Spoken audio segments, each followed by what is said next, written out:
विद्यार्थी मित्रांनो, सह्याद्री ट्युटोरियल्स मध्ये तुमचं स्वागत आहे. पहिलाच प्रश्न, की न्यूमेरिकल सीरीजमध्ये जे आपण 3-3 कन्सेप्ट एक्सप्लेन करतोय. खूप छान चाललंय ते. पण तुमचं एक मन काय म्हणतंय, की एक मन तुमचं तयारच होत नाहीये. ते म्हणतंय, की सर टॉपिक वाईज गेलं पाहिजे. शिवाय फीलिंग येत नाही, की आपला अभ्यास कंप्लीट झालाय ते. बाळांनो, इतकीच गडबड होते. मी तुम्हाला सांगतो टॉपिक वाईज घेण्याची ही वेळ का आहे का विचार करा. सुरुवातीपासून केलेलं नाहीये आपण. क्विकली घ्यायचंय. मग मी माझा प्लॅन काय आहे? 3च कन्सेप्ट घेतोय. पण त्या कुठल्या टॉपिक मधल्या आहे, कसं शोधायचं, फॉर्म्युला कसा तयार करायचा हे तुम्हाला एक्सप्लेन करतोय. मग तुम्ही ती कन्सेप्ट क्लिअर झाली असा विचार करायचा. शेवटी मी तुम्हाला सांगतो फिजिक्स असू दे तर ऑर्गॅनिक केमिस्ट्री असू दे. हां, ऑर्गॅनिकचा काही संबंध नाहीये फिजिक्समध्ये. पण तुम्हाला गंमत सांगू का?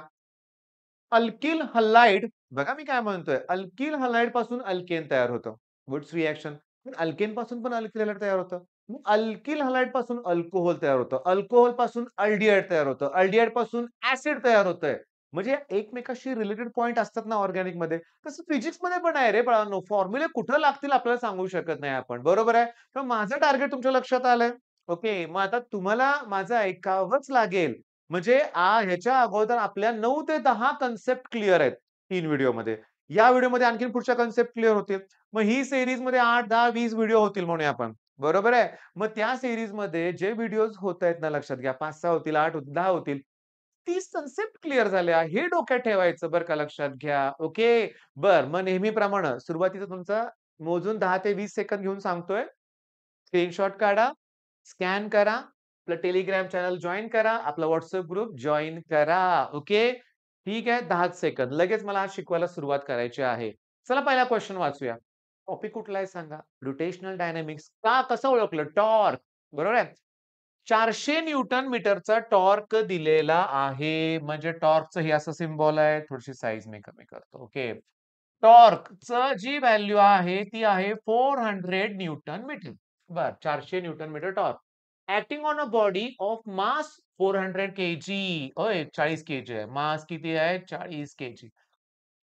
प्रोड्युसेस अँग्युलर ॲक्सेलरेशन म्हणजेच alpha 20 radian per second square. Calculate the moment of inertia. मी तुम्हाला सांगू का?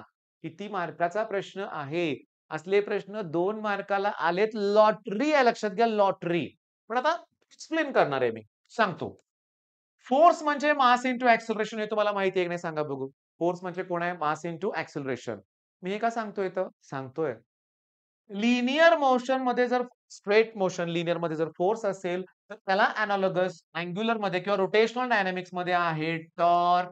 माससाठी आहे आय आणि ए साठी आहे अल्फा. आता हा काय प्रकार आहे? जर तुम्हाला असा प्रश्न पडला असेल, तर याचा अर्थ तुम्ही अगोदरचा व्हिडिओ नाही बघितला मग. एनालॉगस क्वांटिटीज मी तर लिहितो. लिनियर आणि रोटेशनल. लिनियरमध्ये मास असेल, तर रोटेशनलमध्ये मोमेंट ऑफ इनर्शिया. लिनियरमध्ये डिस्प्लेसमेंट असेल, तर इथं अँग्युलर डिस्प्लेसमेंट आहे. इकडं फोर्स असेल, तर इकडं टॉर्क आहे. इकडं लिनियर व्हेलॉसिटी, इकडं अँग्युलर व्हेलॉसिटी आहे. अजून पण टर्म आहेत बरं का. जेवढं आठवतं तेवढं मी पट लिहितोय. V omega. अजून काय सांगा बघू? मी तुम्हाला सांगतो लक्षात घ्या भरपूर पॉइंट्स असतील बरं का जाऊ दे. तर आपला मेन क्वेशन सॉल्व्ह होतोय का बघूया आपण बरं का. Okay main question. आता टॉर्क किती दिलाय? 400 न्यूटन मीटर. ओके थांबा. इकडं लिनियर मोमेंटम, इकडं अँग्युलर मोमेंटम. ओके. बरं 400 न्यूटन मीटर टॉर्क आहे. मोमेंट ऑफ इनर्शिया मला फाइंड आउट करायचं आहे आणि अल्फाची व्हॅल्यू 20 दिले. आता इंटू 20चं अपॉन 20 करायचंय. किती सोपं आहे. म्हणजे मला आय ची व्हॅल्यू मिळाली. I इक्वल्स टू 400 अपॉन 20 चला 0 ला 0 कॅन्सल करा 20 लिहिलं 2 पैकी एकच मार्क मिळणार. बरोबर तर सगळं आलंय. मग 1 मार्क गेला कुठं? आन्सर विथ युनिटला 1 मार्क आहे.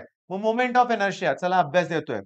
Algebraic sum of product of mass of each element and square of its distance from axis of rotation is known as moment of inertia.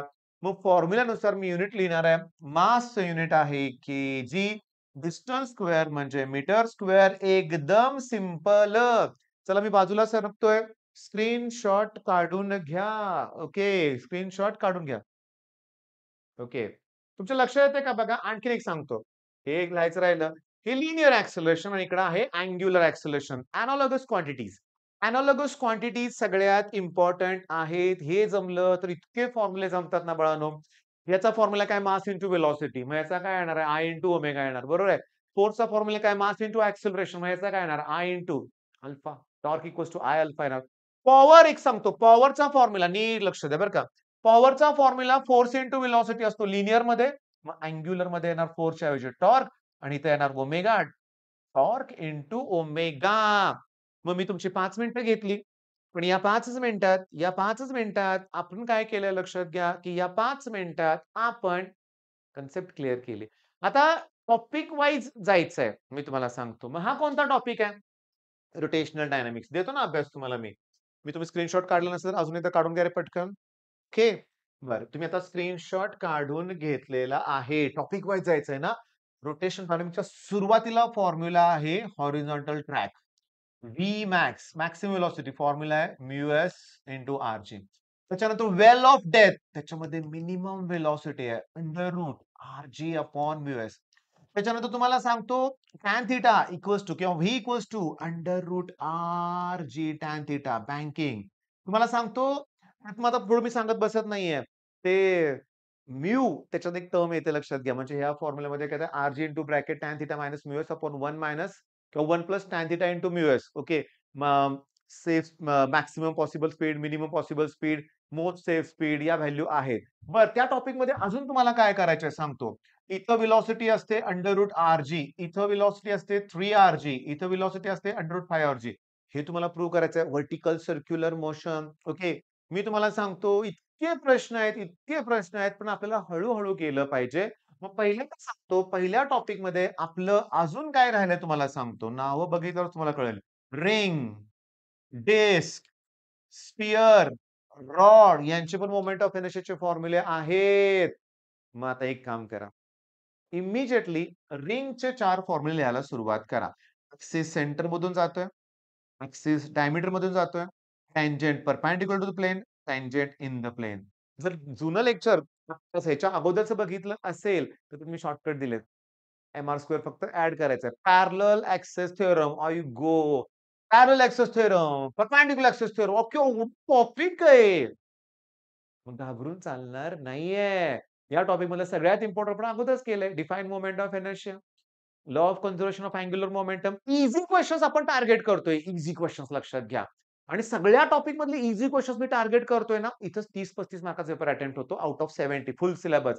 आता जर फर्स्ट सेमचा विचार करतोय आपण, मग बघा गंमत. लक्षात आलंय? मग आता पहिला पॉइंट तुमचा क्लिअर झालाय. टॉर्कचा फॉर्म्युला आय अल्फा आपण वापरला. व त्याचबरोबर हे सगळं तुम्हाला मी रिवाइज करायला लावलंय फॉर्म्युले. ओके. आता नेक्स्ट. मला वाटतंय 2च कन्सेप्ट होईल असं वाटतंय या टॉपिकमध्ये. 2च होईल असं वाटतंय या व्हिडिओमध्ये लक्षात घ्या. कारण हे खूपच मोठं आहे. सांगतो व्यवस्थित लक्ष द्या. कायनेटिक थिअरीमध्ये प्रेशर एक्झर्टेडचा फॉर्म्युला हा आहे. 1/3 रो, रो म्हणजे डेन्सिटी आणि व्ही बार म्हणजे आरएमएस व्हेलॉसिटीचा स्क्वेअर आहे. व्ही बार म्हणजे आरएमएस व्हेलॉसिटीचा स्क्वेअर आहे. Pressure exerted by gas. मग आपल्या संघर्ष बॅचमध्ये एक अख्ख्या लेक्चरमध्ये मी हे याचं डेरिव्हेशन दिलंय बरं का. 5 स्टेप आहेत त्याच्यामध्ये. चेंज मोमेंटम काढायचे, चेंज इन मोमेंटम काढायचे, rate of change of momentum काढायचे, फोर्स येईल, फोर्सला एरियाने डिव्हाईड करायचं, प्रेशर येईल, ते वेगवेगळ्या डायरेक्शनमध्ये घ्यायचं. 5-6 स्टेप आहेत लक्षात घ्या. मोठं आहे. अरे पण हे 2 वेळा 4 मार्काला आलंय. पण जाऊ दे ना, माझं टार्गेट ह्यात वेगळंच आहे. मला तर फॉर्म्युले तयार करून दाखवायचे तुम्हाला. फॉर्म्युला नंबर 1 झाला. आता बघा फॉर्म्युला. P equals to 1/3. डेन्सिटीचा फॉर्म्युला आहे मास अपॉन व्हॉल्यूम. आता खरं सांगू का? जुन्या सिलेबसमध्ये व्हेलॉसिटीसाठी C हे नोटेशन वापरलं होतं. त्यांनी व्ही वापरले, व्ही बार. पण हे व्ही आणि ते व्ही बार वेगळं आहे. हा व्हॉल्यूम आहे हे लक्षात घ्या. आता मी नेक्स्ट टाइम काय करतोय बघा 3PV equals to M V bar square. 3 आणि व्ही ने इकडे मी मल्टिप्लाय केलंय. आलं का 3PV? आता मी याला 2 ने डिव्हाइड करतो. 3/2 PV that equals to 1/2 MV square. आणि म्हणजेच की कायनेटिक एनर्जी. म्हणजे मला कायनेटिक एनर्जीचा पहिला फॉर्म्युला मिळाला 3/2 pressure into volume. 3/2 pressure into volume. 3/2 PV हे लक्षात ठेवायचं पहिला फॉर्म्युला. चला तो फॉर्म्युला परत लिहूया की kinetic energy equals to 3/2 NRT. आता ज्यांना माहिती आहे आयडियल गॅस इक्वेशन त्यांना कळालंय कारण पीव्ही इक्वल्स टू एनआरटी ना. फॉर्म्युला दुसरा पण लक्षात आला की पीव्ही इक्वल्स टू एनआरटी हे लक्षात घ्या. PV equals to NRT. बर, अजून फॉर्म्युलाची लिस्ट काय थांबणार नाही. 3/2 एन म्हणजे number of moles. Number of moles काढण्यासाठी तुम्हाला जर मॉलिक्युल्स माहीत असतील, तर त्याला अवोगॅड्रोस नंबरनं डिव्हाईड करा. ओके. आता कायनेटिक एनर्जीचा पुढचा फॉर्म्युला बघा. 3/2 एन इंटू केबीटी. तर हे केबी कुठून आलं? Boltzmann constant. Boltzmann constant. Okay. अजून कायनेटिक एनर्जीचा फॉर्म्युला आहे का? आहे ना, सांगतो ना तुम्हाला. Kinetic energy per unit volume त्याचा फॉर्म्युला एवढा आहे. आता कायनेटिक एनर्जीचा फॉर्म्युला 3/2 पीव्ही असेल, तर पर युनिट व्हॉल्यूम म्हणलं की व्हॉल्यूमने डिव्हाईड केलं ना. 3/2 युनिट काय येणार? Joule per metre cube. हां. एनर्जीचं युनिट जूल असतं मला माहिती आहे की, पण पर युनिट व्हॉल्यूम असल्यामुळे हे आलं. आता kinetic energy per molecule, kinetic energy पर केजी काढूया आपण. कायनेटिक एनर्जी पर केजी. पर केजी काढताना मात्र वेगळं येणार सांगतो. हा कायनेटिक एनर्जीचा फॉर्म्युला मी इथं लिहितोय 3/2. नंबर ऑफ मोल्स म्हणजे given mass upon molar mass आणि पर केजी काढायचं असेल तर तुम्हाला 3RT येणार आणि डिवाइड बाय 2M म्हणजे मी डब्ल्यू ने इकडे डिवाइड केलं, मास काढलं आणि याचं युनिट काय येणार मग? Joule per KG. मग कायनेटिक एनर्जी पर मॉलिक्यूल पाहिजे असेल तर N इकडे आणा 3/2 केबी इंटू टेल.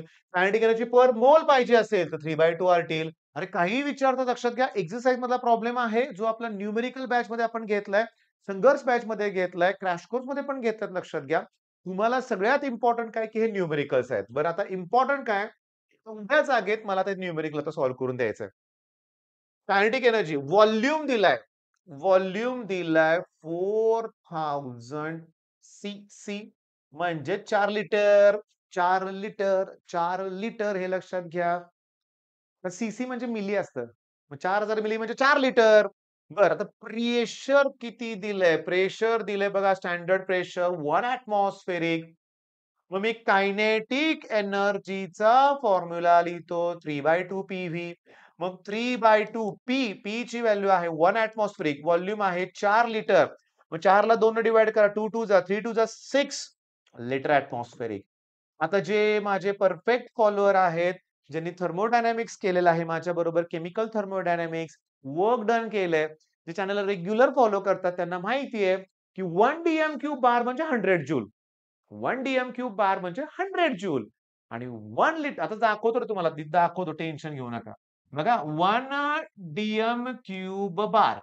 बघा डीएम क्यूबचं एसआय मध्ये करताना -3 घ्यावं लागेल 10 आणि एका बारमध्ये 10⁵ न्यूटन पर मीटर स्क्वेअर असतात.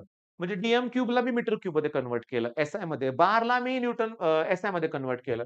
पण 5-3 म्हणजे 2. 5-3 2 आणि 10⁵ म्हणजे 100. तसं 1 लिटर एटमॉस्फेरिक, लिटर एटमॉस्फेरिक. तर 1 लिटर म्हणजे डीएम क्यूब म्हणजे -3 येणार. पण एटमॉस्फेरिकची व्हॅल्यू बघा वर पण दिली 1.013 इंटू 10⁵. तर 5-3 म्हणजे 2. 100 ने याला मल्टिप्लाय करा 101.3 जूल येणार. मग तुमचं जे 6 आलंय ना त्याला 101.3 ने मल्टिप्लाय करा जूलमध्ये येईल. आरामातले मार्क आहेत. पण थांबा ना, तुमचं काम काय? स्क्रीनशॉट हे सगळे फॉर्म्युले एका फॉर्म्युल्यानुसार हे केलंय मी. पुन्हा संघर्ष बॅचमधला लेक्चर बघायचंय आणि तुम्हाला काय करायचंय की ते प्रेशरचं एक्सप्रेशन करायचंय. प्रेशर एक्झर्टेड 4 मार्काला 2 वेळा आलंय. मग सेक्शन डी मध्ये जर हे आलं, तर का सोडायचे मार्क? का? एकदम जर ईझी असेल, जमण्यासारखे असेल, तर का नाही आपण करत हे लक्षात घ्या. बरं. म्हणजे तुम्हाला आता kinetic theory of gases KTG मधलं हे सगळं फॉर्म्युला रिवाईज करायचे आहेत लक्षात घ्या. त्याचबरोबर इथं पहिला टॉपिक आहे तोही प्रॉपर हे सगळे फॉर्म्युले तुम्हाला रिवाईज करायचे आहेत. मग आजच्या लेक्चर मधली तिसरी कन्सेप्ट घेतली पाहिजे आणि लास्टची लेक्चरची लास्ट आहे बरं का. मग हा काय प्रकार आहे? मी जो प्रॉब्लेम सिलेक्ट केला ना, तर काय-काय विचारलंय बघा. फॉर्म्युला फॉर ब्रूस्टर्स अँगल घेतलाय आपण. डिफरन्शियल इक्वेशन सांगितलंय आपण. रेडियस ऑफ गायरेशन घेतलंय आपण. All harmonics are present stretched string हे पण झालेलं आहे. Surface tension, relation between distinguish, Curie हे सगळं एकाच पेपर मधलं आहे. मग आता हे काय आहे लक्षात घ्या. आता याच्यामुळे व्हिडिओ थोडासा वाढणार. Emissive power of a perfectly black body. आता emissive power of a perfectly black body is directly proportional to fourth power of absolute temperature. MCQ आहे रे. मग एक काम करू ना, आपलं हे आन्सर आहे T1/T2⁴. आता मी जास्त वेळ लावत नाही बरं का. मी सांगतो तुम्हाला स्टीफन बोल्ट्झमन लॉ करायचा आहे आणि तो करायचा आहे आपल्या YouTube वरून आणि प्लेलिस्ट चेक करायच्या आहे तुम्हाला. इमिजिएटली करायचं आहे. प्लेलिस्टमध्ये लॉची प्लेलिस्ट आहे. आता स्टीफन बोल्ट्झमन लॉ शोधा. अरे सगळे न्यूमेरिकल घेतलेत मी पुस्तकातले सॉल्ट ॲज वेल ॲज एक्सरसाइज मधले 3 लेक्चर तुम्हाला बघायचं आहे. का नाही बघायचं? बघायचंच आहे. T1ची व्हॅल्यू 927 दिली आहे. अरे सेल्सियस आहे. तर 273 ॲड करा. ओके 0 काय 0 1 9 10 12 1200 आलं. ओके. T2 किती आहे? 327 त्या 273 ॲड करा. 600 येतंय. रेज टू 4 करायचं आहे. 0 ला 0 कॅन्सल. 2/1 16:1 ऑप्शन डी करेक्ट आहे. मग बघा नेहमीप्रमाणे 15च मिनिटं लागलेत आपल्याला. स्टीफन बोल्ट्झ लॉ करायचा आहे. स्टीफन बोल्ट्झमन लॉ करायचा आहे. केटीजी करायचा आहे. रोटेशनल डायनामिक्स करायचं आहे. करा तुम्ही सगळं. All the best.